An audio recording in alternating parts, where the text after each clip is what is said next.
गंगू एक गरीब मजदूर था। वो ठेकेदार जगन सिंह के पास मजदूरी का काम किया करता था। जगन सिंह बहुत ही बुरे स्वभाव का आदमी था। वो अपने यहाँ काम करने वाले मजदूरों से बहुत ही बुरी तरह पेश आता था। कुछ मजदूर इसीलिए वहाँ काम छोड़कर जा चुके थे, पर कुछ मजदूर जो गंगू की तरह बहुत ही गरीब थे, वो अपने परिवार को पालने के लिए मजबूरी में उसके पास काम कर रहे थे। ओए, ठीक से जूती साफ कर, नीचे झुककर। दिखाई नहीं दे रहा है? कितनी मिट्टी लगी हुई है? मालिक, साफ कर दी है, मिट्टी कहीं भी नहीं लगी। अच्छा, साफ है, देखूं तो। ठेकेदार जगन सिंह अपनी पहनी हुई जूतियों को मिट्टी में रगड़ देता है। अरे अरे, ये देख, इन पर तो फिर मिट्टी लग गई। चल, दोबारा साफ कर। गंगू भैया, ये ठेकेदार हम गरीब मजदूरों पर इतने जुल्म क्यों करता है भैया? हमें तो मकान बनाने के लिए उसने यहाँ रखा है, फिर ये खाली समय में हमसे अपनी सेवा क्यों करवाता है भाई? हम इसके गुलाम थोड़ी हैं। मेहनत मजदूरी का पैसा देकर हमें घर क्यों नहीं भेज देता? अब और सहन नहीं होते इसके जुल्म। गंगू भैया, क्या करें माधव भैया, परिवार को पालने के लिए मजबूरी में हमें यहाँ काम करना पड़ रहा है। ठेकेदार ने पहले ही कागज पर हमसे अंगूठा लगवा लिया था कि 6 महीने तक इसका काम नहीं छोड़ सकते। अगर छोड़ा तो ये 1 रुपया भी नहीं देगा। 3 महीने तो हो गए हैं। अगर इस महीने काम बीच में छोड़कर जाएंगे तो ये हमें पैसे नहीं देगा। सभी मजदूर मजबूरी में उस ठेकेदार के पास काम कर रहे थे। गंगू और बाकी मजदूर अब पूरी तरह से तंग आ चुके थे, पर सब 6 महीने पूरे होने का इंतजार कर रहे थे। सुनो जी, बबलू का बुखार बढ़ता जा रहा है, तुम ठेकेदार के पास चले जाओ, वो कुछ पैसों की मदद कर देंगे। बबलू को अस्पताल ले चलते हैं। बबलू की हालत मेरे से देखी नहीं जा रही। ठीक है शांति, तुम बबलू का ध्यान रखो। मैं ठेकेदार से कुछ पैसे उधार मांग कर लाता हूँ। सुनो जी, ध्यान से जाना, बहुत बारिश हो रही है। गंगू मूसलाधार तेज बारिश में भीगता हुआ रात के अंधेरे में ठेकेदार के घर जाता है और दरवाजा बजाता है। ठेकेदार नींद में उठकर आता है और गंगू पर चिल्लाने लगता है। ठेकेदार ने शराब पी रखी थी और वो नशे में था। क्या बात है रे? अबे, क्यों इतनी रात में दरवाजा पीट कर मेरी नींद खराब कर रहा है? अबे, चैन से सोने भी नहीं देते। क्यों आया है इतनी रात में? मालिक, मेरा बेटा बुखार में तप रहा है, उसे अस्पताल ले जाना है, थोड़े पैसों की मदद कर देते। चल जा यहाँ से। मैंने कोई पैसों का पेड़ उगा रखा है? अबे, तो तुझे पैसे दो बे। मालिक, ऐसा मत करो, मुझ पर दया करो। मेरा बेटा बीमार है मालिक, उसे दवाई दिलवानी है। आप ये पैसे मेरी तनख्वाह में से काट लेना। मालिक, मुझे थोड़े से पैसे दे दो। गंगू रोते रोते ठेकेदार के दरवाजे की चौखट पर बैठ गया। अचानक गंगू के सिर पर कुछ गीला गीला बहने लगा। गंगू देखकर हैरान रह गया। उसने सपने में भी कभी नहीं सोचा था जो उसके साथ उस समय हुआ। ठेकेदार ने बेशर्मी की सारी हदें पार कर दी। उसने गंगू के ऊपर पेशाब कर दिया। गंगू देखता है ठेकेदार उसके ऊपर पेशाब कर रहा है और लगातार हंस रहा है। नाली के कीड़े हो, नाली में ही रहोगे, समझे? तुम जैसे गरीब भिखारियों को ऐसे ही सीधा किया जाता है। और कुछ देखना है या जा रहा है यहाँ से? ठेकेदार ने गंगू के ऊपर पेशाब करके उसके मुंह पर कसकर दरवाजा बंद कर दिया। गंगू बिल्कुल शांत हो चुका था। उसके साथ जो एक पल पहले हुआ था उसे वो बर्दाश्त नहीं कर सका। वो ठेकेदार के दरवाजे से उठा और दौड़ता हुआ एक पुल के पास पहुंचा। मुझे जीने का कोई हक नहीं, मुझे कोई हक नहीं। आज जो ठेकेदार ने मेरे साथ किया है, मेरी गरीबी का मजाक उड़ाया है, उसके बाद मैं नहीं जी सकता। मैं अपने बच्चों के लिए कुछ नहीं कर सका। ठेकेदार ने मेरी मदद नहीं की, बल्कि मेरे साथ ये दुष्कर्म किया। हे भगवान, अब मैं जिंदा नहीं रहूंगा, मैं इस दुनिया से चला जाऊंगा। गंगू जैसे ही पुल से छलांग लगाने लगता है, अचानक एक हाथ उसे रोक देता है और वो हाथ एक पुलिस वाले का था जिसका नाम इंस्पेक्टर दिनेश था। अबे, ये तुम क्या करने जा रहे थे? हैं? तुम अपनी जान क्यों दे रहे थे? वो तो अच्छा हुआ मैं रात की ड्यूटी करके यहाँ से गुजर रहा था तो तुम्हें देख लिया। अगर मुझे एक पल की भी देरी हो जाती तो जानते हो तुम अपनी जान गंवा देते भाई। तो क्या करूं साहब, मेरे साथ जो हुआ है उसके बाद मुझ गरीब को जीने का कोई हक नहीं है। मेरा बच्चा घर पर बीमार पड़ा है साहब, उसके लिए दवाई के पैसे मांगने ही तो गया था, पर अरे घबराओ नहीं, मुझे पूरी बात कहो, तुम्हारे साथ पूरा इंसाफ होगा। गंगू इंस्पेक्टर दिनेश को अपनी सारी दुख भरी कहानी बताता है, जिसके बाद इंस्पेक्टर दिनेश गुस्से में आ जाता है। गंगू के साथ ऐसा अनुचित व्यवहार करने के जुर्म में ठेकेदार जगन सिंह को सजा होती है और बाकी मजदूरों के ऊपर भी अब तक उसने जो भी अत्याचार किए थे उसके लिए भी उसे कड़ी से कड़ी सजा सुनाई जाती। ठेकेदार को अपने पापों की सजा मिल जाती है, गंगू को इंसाफ मिल जाता है। ठेकेदार जगन सिंह ने गंगू के साथ साथ जितने भी मजदूरों के पैसे रोके हुए थे सबको उनके पैसे दे दिए जाते हैं और उसका काम हमेशा के लिए बंद कर दिया जाता है। गंगू उन पैसों से अपने बेटे बबलू का इलाज करवाता है। गंगू और बाकी मजदूर अब एक अच्छी जगह पर नौकरी करने लगे। सबको तसल्ली थी कि उन्हें ठेकेदार जगन सिंह जैसे एक अत्याचारी और पापी से छुटकारा मिल गया था।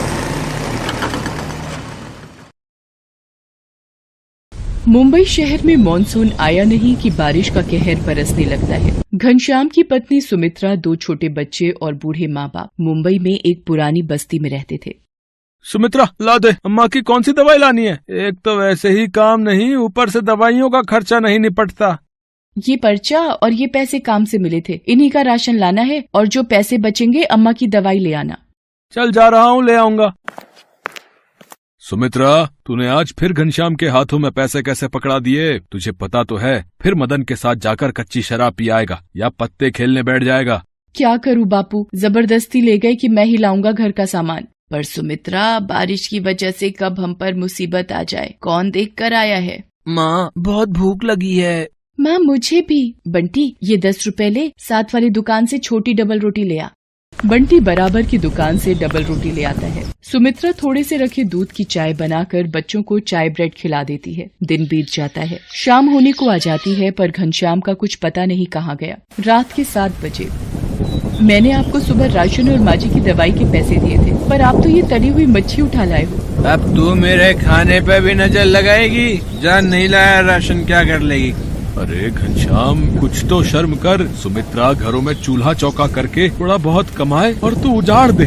बाबू, तुम बीच में ना बोलो तो ठीक हो रहेगा। मेरी ही गलती है जो इस मनुष्य घर में आ जाता हूँ। मैं आज बाहर सोऊंगा और कल तेरी पाई ना चुका दी तो मेरा नाम भी घनश्याम नहीं है। अभी वो नशे में है बहू, सुबह जब नशा उतरेगा अपने आप ठीक हो जाएगा। अम्मा, ये थोड़े से चावल रखे हैं, बना लो। हाँ, बना ले बहू। घनश्याम तो बाहर बरामदे में सो गया है, अब सुबह ही उठेगा। इतनी तेज बारिश हो रही है, सड़कें पानी से भरी हुई हैं, हवा से छप्पर टूट गया तो? सोने दे बहू, बारिश पड़ेगी तो अपने आप अंदर आ जाएगा। सुमित्रा चावल बना लेती है और रात का खाना खाकर सब सो जाते हैं। बारिश और तेज हो जाती है। आधी रात के वक्त सुमित्रा की आंख खुलती है। ये क्या, पूरे घर में पानी? अम्मा, बापू, जल्दी उठो, ये क्या हो रहा है? अरे इतना पानी ये कैसे आया? लगता है बारिश रुकी ही नहीं। क्या करें, बंटी और पूजा को गोदी में उठाओ और बाहर चलो। घनश्याम भी तो बाहर सो रहा था। घनश्याम पर जब टूटे हुए छप्पर से बारिश पड़ने लगती है, उसकी आंख खुल जाती है। ये क्या, इतनी बारिश, पानी की तो नदी बन गई है। घनश्याम जैसे ही चारपाई से उठता है, छप्पर नीचे गिर जाता है। घनश्याम बाल बाल बचता है। तुम लोग रुको, मैं एक एक करके सबको बाहर निकालता हूँ। बंटी, तू मेरे कंधे पर बैठ जा। पूजा, अब मेरी गोदी में आ।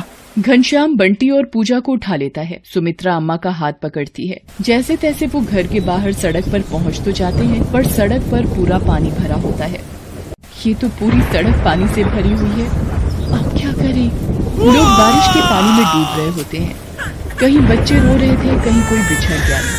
घनश्याम को याद आता है कि मदन के पास अपनी नाव है। सुमित्रा, तुम माँ बापू और बच्चों का ध्यान रखना, मैं अभी आया। पर आप कहाँ जा रहे हो? मुझे तो डर लग रहा है। मुझे याद आया, मदन के पास अपनी खुद की नाव है। अगर माँ बापू को उसमें बिठाकर किसी सुरक्षित जगह पर भेज दें तो हम तो जैसे तैसे चले ही जाएंगे। घनश्याम तैरता हुआ मदन के घर पहुंचता है। अरे, लगता है मदन नाव में जाने की तैयारी कर रहा है। मदन, माँ बापू को भी अपनी नाव में बिठा ले। मैं सुमित्रा और बच्चों को लेकर तेरे पास पहुँचता हूँ। घनश्याम यार, वो सुरेखा और बच्चे कुछ जरूरी सामान भी नाव में रख चुके हैं। अब तो नाव में बिल्कुल भी जगह नहीं है। माफ करना। अच्छा, पानी का बहाव तेज हो रहा है, अब मैं चलता हूँ। मदन घनश्याम को साफ मना करके अपनी बीवी बच्चों के साथ नाव पर निकल जाता है। घनश्याम वापस आ जाता है। देखा तूने, यारी दोस्ती पालने का नतीजा। आज मुंह पर दगा दे गया वो तुझे बिगाड़ने वाला। अब तो घनश्याम और भी घबरा गया कि कैसे अपने परिवार को बचाए। कोशिश करके एक दूसरे का हाथ पकड़कर वो थोड़ा आगे बढ़ते हैं। सड़क की दूसरी तरफ जाने वाला पुल भी टूटकर रास्ते में गिरा हुआ होता है। अब क्या करें, कैसे उस पार जाएंगे? घबराओ नहीं, एक दूसरे का बस हाथ पकड़े रहो। चलते चलते वो देखते हैं एक रस्सी के सहारे लोगों को सड़क के उस पार ले जाया जा रहा है। इस रस्सी की सहायता से धीरे धीरे आगे बढ़ते रहिए। हाँ जी माता जी, लाओ हाथ दो ध्यान से। रेस्क्यू टीम धीरे धीरे रस्सी की सहायता से सबको सड़क के दूसरे किनारे पहुंचाती है। तभी अम्मा, बापू, वो देखो हेलीकॉप्टर। ये सब लोग हमारी मदद करने के लिए ही आए हैं। हेलीकॉप्टर से रेस्क्यू टीम सभी बस्ती वालों को बाहर निकाल रही थी और एक सुरक्षित स्थान पर घनश्याम और उसके परिवार को छोड़ दिया। शुक्र है, ये बचाव कर्मी अगर ना होते तो हमें कौन बचाता। आज भगवान ने भी हमारा साथ दिया है इन सुरक्षा कर्मियों को भेजकर। पर अब हम क्या करेंगे, वो बस्ती तो उजड़ गई। सुमित्रा, आज मुझे भी समझ आ गया है कि कुछ मित्र सिर्फ मतलब के लिए ही साथ रहते हैं। पर अब हम क्या करेंगे, वो बस्ती तो उजड़ गई। हिम्मत मत हार सुमित्रा, हम यहाँ कहीं आसपास की बस्ती में घर ले लेंगे। मैं वादा करता हूँ, शराब और जुए को कभी हाथ नहीं लगाऊंगा। खूब मेहनत करूंगा ताकि तुम सबको भरपेट भोजन मिल सके। कुछ दिन बाद जब बारिश रुक गई तब घनश्याम ने काम ढूंढना शुरू किया और एक बस्ती में किराए पर कमरा भी ले लिया। बारिश का पानी तो थम गया था, पर जिंदगी को चलने के लिए ताकत की जरूरत फिर से हासिल करनी थी। Thanks for watching.